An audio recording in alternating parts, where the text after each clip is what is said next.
कलयुग में भोग भोगना बहुत आसान है। अभी सब लोग इधर देखो, अभी इसी वक्त अगर आप मन बना लें कि कल से मुझे केवल व्यसन करने हैं, केवल गलत काम करने हैं, केवल अपने जीवन को ऐशो आराम और उसमें लगाना है, आप आज ही चिंतन कर लीजिए, कल से जो कुछ आप करना चाहेंगे सब बहुत जल्दी जल्दी व्यवस्थित हो जाएगा। कुछ दुर खाने का मन हो व्यवस्थित हो जाएगा, कुछ पीने का मन हो व्यवस्थित हो जाएगा, पर पुरुष पर स्त्री का संग करने का भाव हो जाएगा, कुछ और गलत करने की इच्छा हो कलिकाल में बड़ा आसान है। लेकिन आप आज मन बनाइए कि कल से मैं भक्त बनूंगा, कल से मैं अपने जीवन को संयमित रखूंगा, कल से मैं नियम से रहूंगा, कल से मैं यही पाऊंगा, कल से मैं इतना नाम जप करूंगा, कल से मैं तिलक स्वरूप रोज लगाऊंगा, कल से मैं वृंदावन का स्मरण रोज करूंगा। जैसे ही आप सद व्यवस्थित होने का विचार करोगे तो वो कल कल ही कल होता रहेगा, कभी कल नहीं आती।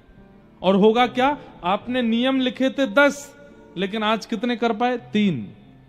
बाकी के क्यों नहीं हो पाए? वो ऐसा हो गया था, वो ऐसा हो गया था, इसलिए ये हो गया, नहीं बन पाया। कलयुग में व्यवस्थित होना बहुत मुश्किल है, लेकिन कलयुग में अव्यवस्थित होने के लिए आपको बहुत योजनाएं नहीं बनानी पड़ती, आप बहुत आसानी से हो जाओगे। मैं कथाओं में कहा करता हूं, हम मानव कलयुग के कैसे हैं? बोले बहते हुए पानी जैसे। पानी को अगर खाली छोड़ दिया जाए तो ढलान की ओर बिना किसी सहयोग के चला जाता है, लेकिन उस पानी को टंकी में चढ़ाना हो तो मोटर चलानी पड़ती है, एक साधन लगाना पड़ता है जिससे वो पानी ऊपर जाए। लेकिन नीचे आने के लिए पानी को किसी का आश्रय नहीं लेना पड़ता, वो अपने आप बहता चला जाता है, अपने आप अपने मार्ग ढूंढ लेता है। हम लोग भी ऐसे हैं। बिगड़ने के लिए, अब व्यवस्थित होने के लिए हमको सहायता की आवश्यकता नहीं होती, हम बिगड़ जाते हैं। लेकिन सुधरने के लिए, संभलने के लिए, ठाकुर जी का होने के लिए बहुत परिश्रम करना पड़ता है।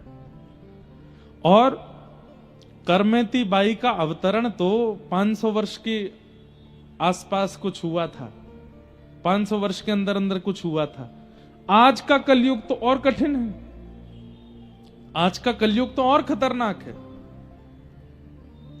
अपनी बालावस्था में हमको नहीं पता था कि फोन किसको कहते हैं, और आज 2.5 वर्ष 3 वर्ष का बालक, वो भोजन के साथ फोन उसको चाहिए ही चाहिए।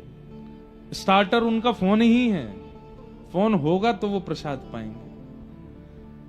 जिस फोन से सब कुछ परोसा जा रहा है हमारे घरों में, वो इतना सहज है हम लोगों को, इंटरनेट इतना सहज है, विषय इतने सहज हैं, वासनाएं इतनी सहज हैं।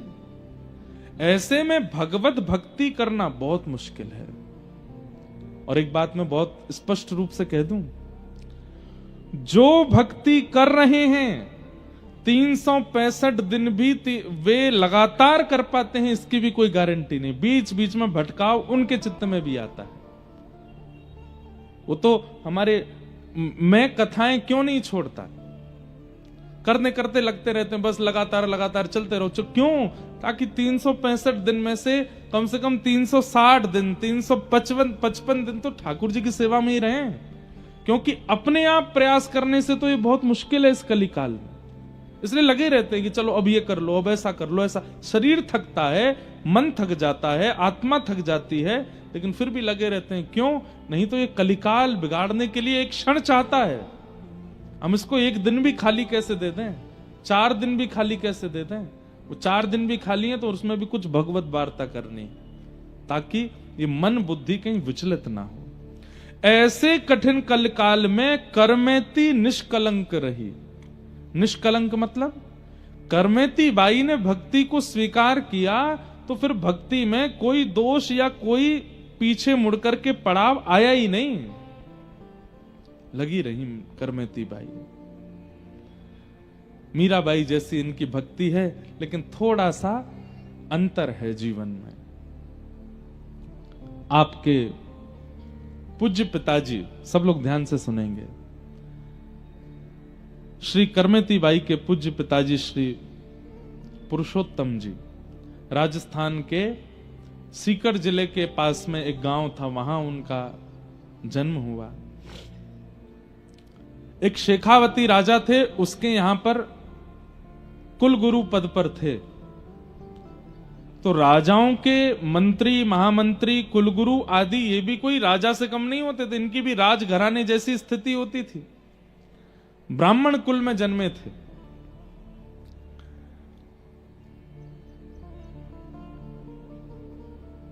पैंतीस वर्ष निकल गए, ब्याह को भी बहुत समय हो गया, लेकिन कोई संतान नहीं हुई। और संतान ना होने के कारण परिवार के लोगों ने बहुत कुछ कहना शुरू कर दिया। कोई कुछ कहता, कोई कुछ कहता। तो इन सब से परेशान होकर के बोलने लगे, मैं क्या करूं? मैंने सब जगह प्रणाम करके देख लिया, सब प्रकार के क्रम करके देख लिए, लेकिन अब संतान नहीं है, तो इसमें मेरा क्या दोष है? तब किसी ने कहा, तुम्हारी कुल देवी तुमसे नाराज है, इसलिए तुम्हारे घर संतान नहीं हो रही। श्री पुरुषोत्तम जी बोले, मैं कुल देवी को भी प्रणाम करके आ चुका हूं, लेकिन वहां के प्रणाम से भी मुझ पर कोई प्रभाव नहीं हुआ, तो अब मैं क्या करूं? तो किसी ने कह दिया, बोले कि तुम जिद के साथ जाओ कि अगर देवी आपने मेरा ये काम नहीं करवाया तो मैं ऐसा कर दूंगा, जबकि ये नहीं होना चाहिए, गलत है। जब हमने ग्रंथ में भी ये भाव पढ़ा तो हमने ये बात पहले ही सोच ली थी कि हम सबको बता के चलेंगे कि ऐसा कभी नहीं करना चाहिए। आज के कलिकाल में तो, और विशेष रूप से एक बात बताएं, देवी के उपासक, शैव उपासक ऐसा कर सकते हैं, करते होंगे, पर प्रिया प्रियतम के उपासक ऐसा कभी नहीं करते कि हे प्रिया जी, हे श्री जी, अगर आपने ऐसा नहीं किया तो मैं ऐसा कर दूंगा। नहीं, एक बात बहुत ध्यान से सुनिएगा, हमारे श्री प्रिया प्रियतम वो किशोर हैं, नवल किशोर नवल नागरिया, नवल छोटे हैं, भले ही वो परमात्मा हैं, भले ही वो ईश्वर हैं, लेकिन आप बरसाना, वृंदावन, नंदगाम, ब्रज 84 कोस से संबंध रखते हो। तो आपकी प्रिया जी, आपके श्याम सुंदर नवल हैं, छोटे से हैं। तो जिस प्रकार छोटे बालक के सामने बहुत बड़ी बड़ी बातें नहीं की जाती, ऐसे उनके सामने भी नहीं करनी है। घर में कोई घटना हो जाती है, अरे कहां तक कहें, बड़े बुजुर्ग प्राण त्याग देते हैं कई बार घर में, तो छोटा बालक पूछता है, दादाजी को क्या हो गया? तो घर के लोग क्या कहते हैं? दादाजी सो रहे हैं। उसको ये नहीं कहते कि ये पधार गए या इनका शरीर नहीं रहा, ऐसा कहते हैं दादाजी सो रहे हैं, दादाजी को ताता हो गई है, दादाजी बीमार हो गए, अभी पिताजी लेके गए, वो ठीक होके आ जाएंगे। कई वर्षों तक वो बालक पूछता रहता, दादाजी कब के गए, आए क्यों नहीं? जब थोड़ा बड़ा हो जाता तब उसको बताते हैं कि तुम्हारे दादाजी ऐसे ऐसे चले गए थे। हमारे पूज्य पिताजी महाराज के गुरुदेव अनंत श्री विभूषित श्री रामानुज प्रपन्नाचार्य गुरु जी, मैं तो 6 महीने का था उस समय गुरु जी चले गए, लेकिन जब मैं बड़ा हुआ तो मैं अपने चित्र देखता था गुरु जी की गोद में, गुरु जी के चित्र लगे थे, तो मैं पूछता था माँ से, ये कौन है? तो सब पिताजी रोज उनको प्रणाम करते थे, मुझे भी करवाते थे, बोले हमारे गुरु जी। तो मैं पूछता था गुरु जी कहाँ हैं? तो उस समय VCR चलती थी, तो हमारे पिताजी गुरु जी की क्लिप्स दिखाते थे, और उनके अंतिम संस्कार का भी क्लिप था, वो भी दिखाया। पूरा वृंदावन जोड़ा था, बड़े बड़े संत आए थे, स्वामी श्री अखंडानंद जी महाराज से लेकर के जहां तक, मतलब इतनी संख्या में भीड़ वृंदावन में किसी शव यात्रा में नहीं हुई जितनी पूज्य गुरुदेव भगवान हमारे दादा गुरु। तो पूरा उसका वीडियो क्लिप दिखाते। तो जब गुरु जी को हमने ऐसे अर्थी पर देखा तो माँ बोलती कि ये सो रहे हैं। मैं कह, माँ ये क्या कर रहे हैं? वो सो रहे हैं। अचानक से एक दिन वो जब अंतिम संस्कार का वीडियो आता तो मां बंद कर देती थी। एक दिन मैंने वो देख लिया, और जब हमने देखा हमारे गुरुजी ने ही, हमारे पूज्य पिताजी गुरुदेव भगवान ने ही पूज्य गुरुदेव का संस्कार किया। अब ये भी एक बात पता नहीं आज कैसे मन में आ गई अपने आप, बहुत पहली बार ही बता रहा हूं। हमारे पूज्य पिताजी बीच वाले भाई हैं, तो हमारे यहाँ शास्त्रों का ऐसा भाव है या कहीं ऐसा निर्माण बात है कि अगर 3 पुत्र हैं, 4 पुत्र हैं, तो माता पिता के मृत्यु पर संस्कार या तो सबसे बड़ा करेगा या सबसे छोटा वाला करेगा, बीच वाले संस्कार नहीं करते। हमारे पिताजी बीच के हैं, इसलिए माता पिता के संस्कार का तो अधिकार था नहीं, लेकिन गुरुदेव ने उन पर इतनी कृपा की थी, जाते जाते भी गुरुदेव कह के गए हमारा संस्कार इनसे ही करवाना। हमारे पिताजी महाराज ने गुरुदेव का संस्कार किया। तो वो सब देख रहे थे, तो जैसी अग्नि प्रज्वलित करी तो मैं रोया बहुत तेज। और कहते हैं, हमारी माँ बताती 6 रात्रि तक मैं रोता ही रहा, बार बार उठ के रोने लगता। क्यों? कि गुरु जी को पिताजी ने जला दिया, गुरु जी को पिताजी ने जला दिया। बाद में जाकर के फिर जब बड़े हुए तब पता चला कि ये तो संसार का नियम है, ये तो ऐसा है वैसा है। तब ठीक वैसे ही बंधुओं, जिस प्रकार एक कुमार बालक को, एक नवल बालक को, एक किशोर बालक को गंभीर बातें नहीं बताई जाती, 84 कोस के अंदर अंदर हमारी किशोरी जी और ठाकुर जी नवल किशोर हैं, नवल नागरी हैं। हम उनसे जाके इतनी बड़ी बड़ी बातें कैसे कर देते हैं? हे श्यामाजू, हे किशोरी जी, हमारे जीवन में ये संकट आ गया है, हमारी फैक्ट्री बंद हो गई है, या हमारे बेटे हमारी बात नहीं सुनते हैं, हमारी बहू ऐसा करती है, हमारे पति ऐसे हो गए हैं, हमारे जीवन में ये संकट आ गया है, हमको बहुत बड़ी पीड़ा हो गई है। उनको बताना नहीं है। किशोरी जी घबरा जाती होंगी, क्योंकि वो तो नित्य केली कर रही हैं वृंदावन में, नित्य विहार कर रही हैं वृंदावन में, वृंदावन में सुख लेती हैं सखियों के साथ, अपने प्रियतम के साथ। हम वहां जाके इतनी गंभीर बात करते होंगे तो श्री प्रिया जी संकोच में आ जाती होंगी।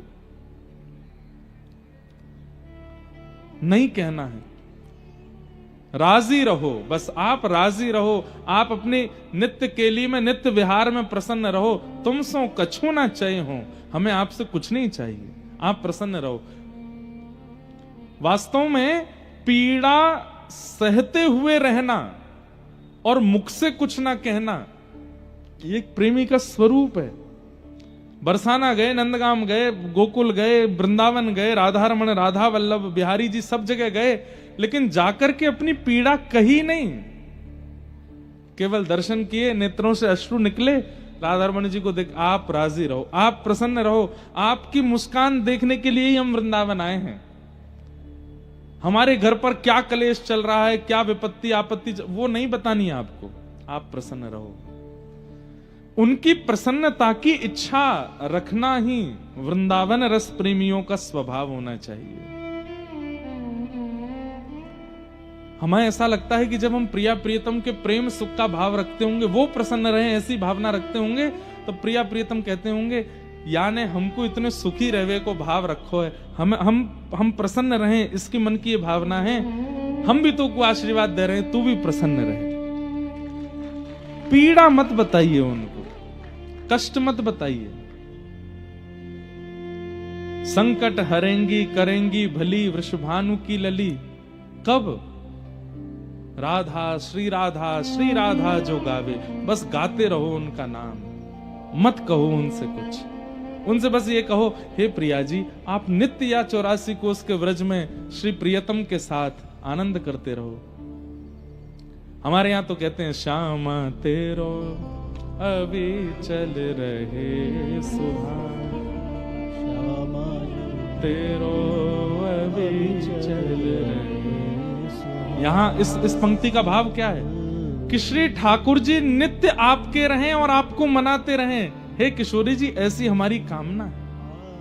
आप दोनों के नित्य केली में कभी विघ्न ना आवे, आप दोनों ऐसे आनंद करते रहो। हम तो जीव हैं, हम जो सह रहे हैं सहते रहेंगे, आप प्रसन्न रहो, उन्हें मत कहिए।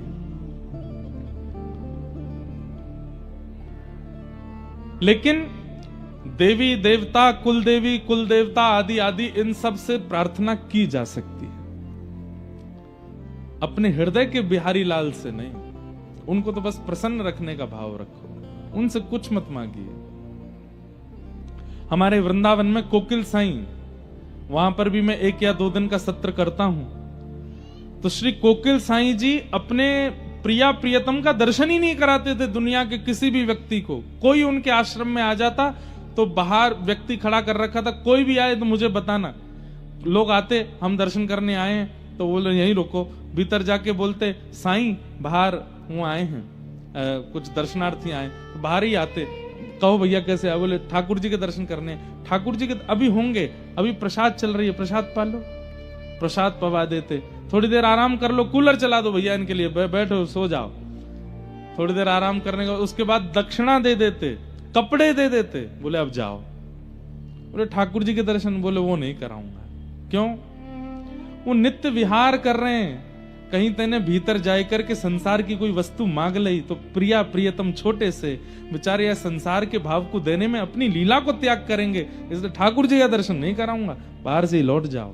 अपने ठाकुर जी का दर्शन नहीं, केवल संतों को दर्शन कराते थे,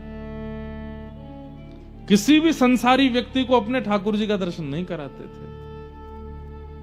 आज भी कई महापुरुष वृंदावन में ऐसे हैं, अपने ठाकुर का दर्शन नहीं कराते। क्यों? अरे भाई, जीव का क्या, उसके मन में पता नहीं क्या चल रहा, वो क्या मांग जाए इनसे, और ये अपनी नित्य लीला में है, कहीं अपनी लीला का त्याग करके उसको देने ना आ जाएं, इसलिए नहीं मांगना। पॉजिटिव होते हैं कई सारे भक्त अपने ठाकुर के लिए, कई माता पिता अपने बच्चों के लिए। अभी वो सो रहा है उसको मत छेड़ो, वो सो रहा है उससे कुछ मत करो, वो खेल रहा है उसको मत परेशान करो। ऐसे ही ठाकुर जी भी नित्य लीला में हैं, उनको मत छेड़ो, वो नित्य विहार कर रहे हैं व्रज में। लेकिन करमेती बाई के पिताजी ने अपनी कुल देवी, किसी ने कह दिया, बोले कि तुम कह दो कि अगर मुझे संतान नहीं मिली तो मैं ऐसा कर दूंगा, ये बात कह करके जाओ देवी के पास। गए, कुल देवी का दर्शन करने के लिए गए और यह कह करके गए, अगर मुझे कुल देवी ने संतान रत्न नहीं दिया तो मैं अपने शीश की बलि चढ़ा करके आऊंगा चरणों में। इस संकल्प के साथ जब निकले, रास्ते में ही एक दिव्य स्त्री का दर्शन हुआ। दिव्य स्त्री, उसको देख करके पुरुषोत्तम जी बड़े आश्चर्यचकित हुए, बोले मैं बहुत लोग देखे पर आप कुछ अलग जैसी लग रही हैं, आप कौन हैं? बोले हम तुम्हारी कुल देवी हैं। पुरुषोत्तम जी बोले आप मेरी कुल देवी हैं? बोले हाँ। बोले कुल देवी का दरबार तो अभी बहुत दूर है, आप बीच मार्ग में ही मुझे दिख रही हैं, मैं नहीं मानूंगा आप कुल देवी हैं। यदि आप कुल देवी हैं तो मुझे कुल देवी के रूप में दर्शन दो।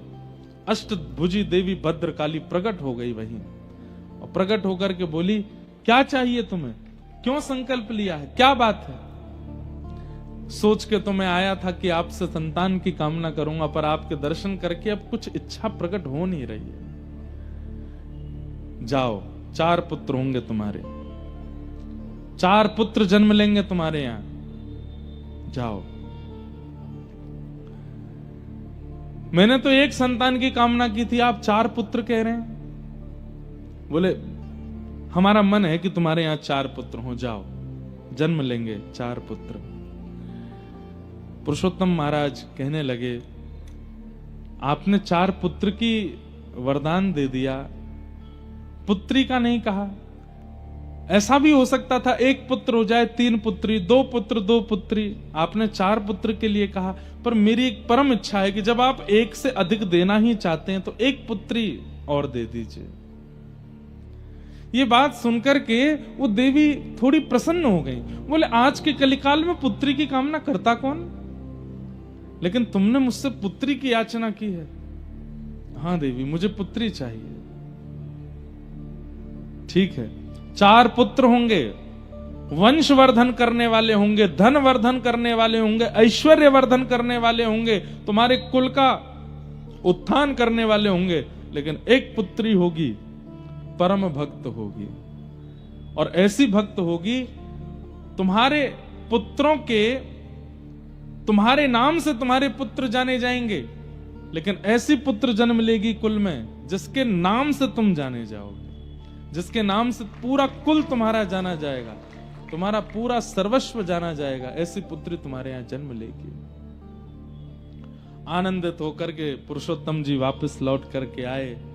धीमे धीमे 4 पुत्र हुए, और 4 पुत्रों के बाद 5वीं पुत्री गर्भ में आई। अच्छा, एक बात तो माननी पड़ेगी, देवी आराधन और महादेव का आराधन किया कीजिए, कृष्ण भक्त भी। क्यों? भक्ति के वर्धन के लिए उनकी आराधना करो, क्योंकि वे ठाकुर जी के समीप के हैं, उनके मित्र हैं। उनके आराधन से उनको प्रसन्न करके कहो कि आप ठाकुर जी से कहो हमारे चित्त में और प्रेम बढ़े। महादेव से कहो हे महादेव, हे गोपेश्वर महादेव, आप ठाकुर जी से कहो हमारे चित्त में और प्रेम बढ़े। तो देवी आराधन, महादेव के आराधन से चित्त में प्रीति बढ़ सकती है। इसलिए कृष्ण भक्त भी, हमारे वृंदावन के भक्त भी नवरात्रि का व्रत किया करो। गोपियों ने नवरात्रि व्रत किया था, उसी के बाद महारास हुआ और उसी में ही कात्यायनी मैया से मांगा था कि कृष्ण हमको पति रूप में मिले। कात्यायनी मैया की कृपा से शरद पूर्णिमा पर रास बिहार हुआ। तो देवी कृपा तो करती हैं। कृष्ण भक्त भी अगर कृष्ण भक्ति के लिए नवरात्रि का व्रत रखें और आगामी अभी श्रावण आएगा, सोमवार के सोमवार महादेव की आराधना करो, केवल इसी भाव से कि हमारे व्रज के प्रति इतना प्रेम हो जाए, प्रिया प्रियतम इतने प्रिय लग जाएं, हमसे जो भी अपराध बनता है, जो भी हमसे पीड़ा बनती है, कष्ट बनता है, वो सब दूर हो जाए, बस ठाकुर जी की प्रीति प्राप्त हो, ऐसी महादेव कृपा करो। आप हमें याद करेंगे। देवी आराधन और महादेव का आराधन कृष्ण भक्ति में और प्रेम भर देगा। ऐसा प्रेम उत्पन्न होगा कि नेत्र सदा सजल रहेंगे, इन नेत्रों से अश्रु कभी रुकेंगे नहीं, ऐसा प्रेम देंगे। महादेव तो भीगे रहते हैं, 24 घंटे भीगते ही रहते हैं। ऐसा ही वो भीगे रहने का तात्पर्य है वो नेत्रों से प्रेम रस गिर रहा है महादेव के, ऐसे ही हम हो जाएंगे। तो देवी आराधन और महादेव का आराधन कृष्ण भक्तों को भी करना चाहिए। उनकी पावन तिथि नवरात्रि, श्रावण, सोमवार आदि, इन सब पे महादेव देवी को प्रणाम करते रहो। हमारे गुरुदेव के प्रति, वृंदावन के प्रति, श्री जी के प्रति खूब प्रेम बढ़े। हे महादेव ऐसी कृपा करो, वर्धन होगा। नरसिंह मेहता को महादेव लेकर के गए रास में। नरसिंह मेहता जी का चरित्र अभी अफ्रीका में कहा था। महादेव लेकर के गए नरसिंह मेहता जी को रास, महारास में, और दर्शन कराया ठाकुर जी का। तो देवी आराधन उचित तो है। 4 संतान के बाद पुरुषोत्तम जी की पत्नी को, ये मैंने लगभग सब भक्तों के चरित्र में देखा कि जिन मातृ गर्भ से भक्त जन्म लेते हैं उन माताओं को वृंदावन की स्मृति गर्भ के समय होने लगती है। गर्भ काल में माताओं को जो अनुभव हो रहा है, समझ जाइए वैसे ही विचार वाला बालक है। अगर कुछ अनुभव नहीं हो रहा है तो जानबूझ करके जबरदस्ती अनुभव करने का प्रयास करो। वृंदावन का चिंतन करो, श्री यमुना जी का चिंतन करो, रजरानी का चिंतन करो, महारानी का चिंतन करो, भक्त कथाएं सुनो, सुंदर सुंदर लीलाएं सुनो, ठाकुर जी की लीलाएं सुनकर के सो, ताकि विचारों में भी वही आवे। उससे बालक पर असर पड़ेगा। करमेती बाई की मैया को, जो कभी वृंदावन गई नहीं है, उनको अच्छा हाँ, एक बात याद आई। जब देवी माँ ने कहा कि तुम्हारे घर एक दिव्य पुत्री जन्म लेगी, तो पुरुषोत्तम जी महाराज, जो कि कुल गुरु थे शेखावत राजा के, विद्वान तो थे, उन्होंने भागवत जी के पाठ का उसी दिन प्रण ले लिया कि अब मैं आद्योपांत भागवत जी का पाठ करूंगा अपने अंतिम समय तक। तो देवी कृपा और भागवत जी की कृपा, जब पत्नी गर्भवती हुई 5वीं संतान के लिए, तो वो भागवत जी का पाठ सुनाते थे। कहते हैं वो संस्कृत में रास पंचाध्यायी बोलते थे, लेकिन करमेती बाई की माता जी को संस्कृत समझ नहीं आती थी, लेकिन जैसे ही कहते थे गोपी गीत का पाठ करने लगते थे, जयति तेदिकम जन्मना व्रजः श्रयत इंदिरा शश्वदत्र ही, तो करमेती बाई के मैया के नेत्रों से आंसू गिरने लगते थे। तो पुरुषोत्तम जी कहते, देवी तुम समझती हो मैं क्या बोलता हूं? बोले मुझे समझ नहीं आता, पर जैसे ही आपने ये प्रसंग प्रारंभ किया है, अभी जो चल रहा है, पता नहीं ये कानों में जाकर के हृदय में बड़ी वेदना प्रकट करता है। एक बड़ी मीठी सी वेदना, मानो किसी की याद आ रही हो। किसकी आ रही है मुझे नहीं पता, पर किसी की याद आ रही है। कोई तो है जो मुझे बहुत स्मृति में आ रहा है। वो उनको नहीं, उनके गर्भ की लाली करमेती को याद आती थी, ठाकुर जी की। सही योग, सही समय, सही नक्षत्र बना और भक्तिमती श्री करमेती बाई का जन्म हुआ। आनंद उत्सव मना, राजा ने भी खूब उत्सव मनाया, हमारे कुल गुरु की पुत्री हुई है। उत्सव मना करके सब आनंदित हुए, सब उल्लसित हुए। करमेती बाई का जन्म। धीरे धीरे करमेती बाई बड़ी होने लगी। भाई तो चारों व्यापार में लगे हैं, आदि आदि चीजों में लगे हैं, लेकिन छोटी सी करमेती बाई केवल अपने मंदिर के ठाकुर जी की ओर देखती है। गुटमुन चल करके भी केवल वहीं जाती है। पिताजी जब भागवत जी का पाठ करने बैठते हैं तो सामने आके बैठ जाती है और बस अपने पिता के मुखमंडल को देखती रहती है। ऐसे लक्षणों से पिताजी को याद तो था कि कुलदेवी ने कहा था कि परम भक्त होगी।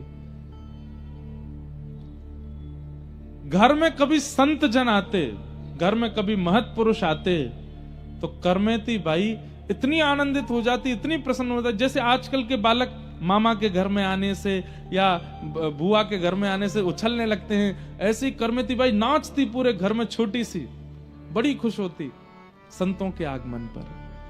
हमारे अष्ट सखा एक जगह कहते हैं कि ठाकुर जी से आप प्रेम करते हो, ये एक बात है, दुनिया प्रेम करती है ठाकुर जी से, लेकिन ठाकुर जी जिससे प्रेम करते हैं उसका लक्षण क्या है?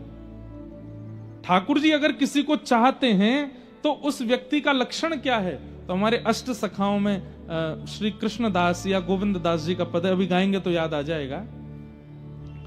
वो क्या कहते हैं? बोले ठाकुर जी जिससे प्रेम करते हैं उसको संतों से प्रीति सहज होती है। कैसी सहज प्रीति? नाम नहीं जानते, पहले कभी देखा नहीं, केवल माथे पर तिलक दिख गया, गले में कंठी माला दिख गई है, धोती दिख गई है, अगर जटा धारण करते हैं तो संत की जटा दिख गई है, किसी ना किसी रूप में ये व्रज के संबंधी हैं, ठाकुर जी के संबंधी, ये पता चल गया, देखते ही मन प्रसन्न हो जाए, उनसे मिलने का मन करे, उनके पास जाके बैठने का मन करे, उनको देखते ही प्रसन्नता चित्त में प्रकट होने लग जाए, हरि जनों को देख करके आनंद चित्त में उमड़े, तो समझो हरि आपसे प्रेम करते हैं, आपसे हरि का प्रेम है। राधा रमण जी को देख करके तो सब जय जयकार कर देते हैं, पर हरिजनों को देख करके जो प्रसन्न हो जाए, हरिजनों को देख करके जिसके नेत्र सजल हो जाएं, हरिजनों को देख करके जिसके चित्त में अति आनंद बढ़ जाए, समझो ठाकुर जी उससे प्रेम करते हैं।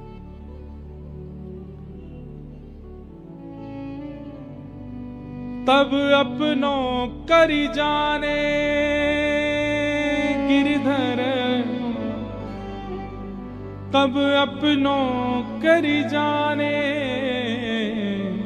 गिरधर, जब अपनों करी जाने गिरधर, जब अपनों करी जाने। कब जाने कि गिरधर ने हमें अपना लिया है?